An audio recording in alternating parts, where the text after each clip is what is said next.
ఆ నోట ఉన్నటువంటి బంగారు తల్లి ఆమె ఆ నోట ఈ నోట పడి రతనాల రంగమ్మ చెవిన పడ్డాయట. ఆ రతనాల రంగమ్మ దేవి అరే నా అల్లుడు అంత అందగాడా అని చెప్పి ముసుకల పక్కకు తీసి అబ్బా అందాలు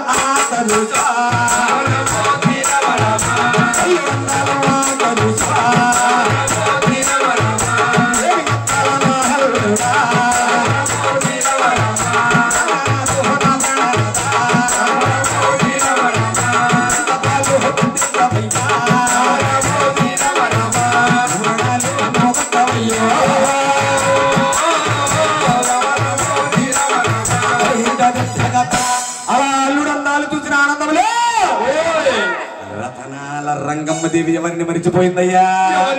అయ్యో శ్రీనివాసుని అమర్దనయ్యా,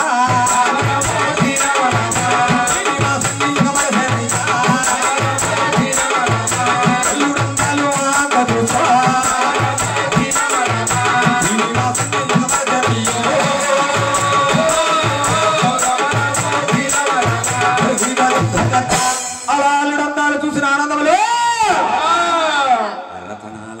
దేవి తనకు సంతాన భాగ్యాన్ని ప్రసాదించినటువంటి శ్రీనివాసుడు కూడా మరిచిపోయి మండపాలు కట్టించు, తోరణాలు కట్టించు, పెళ్లి పీటలు తెప్పించంటున్నదట. ఎంతలోనే అనిగల్ల నగరంలో ఆకాశమంత పందిరి వేసి భూదేవి అంత అరుగు వేసి బంగారు లక్ష్మీ తిరుపతి పెళ్లి కుమార్తెగా ఏ విధంగా జరిపిస్తూ ఉన్నారయ్యా? అలాగే అమ్మా. మరి అక్కడ కూర్చున్న వాళ్ళందరూ ముగ్గురు ముత్తైదులు లేచి అక్షంతలు, గంధము, కుంకుమ అందరి భక్తులందరికి పెట్టుకొని రండి తల్లి. అక్షంతలు, గంధం 10 ఆడపడుచు కూడా మరి అక్షంతలు అందించాలి, గంధం ఇక్కడ పుయ్యాలి ప్రతి ఒక్కరు కూడా. అలాగే మరి అమ్మవారి కష్టాలన్నీ సమకూర్చి ఒక పాటగా మరి కూర్చారు పెద్దలు. అలాగే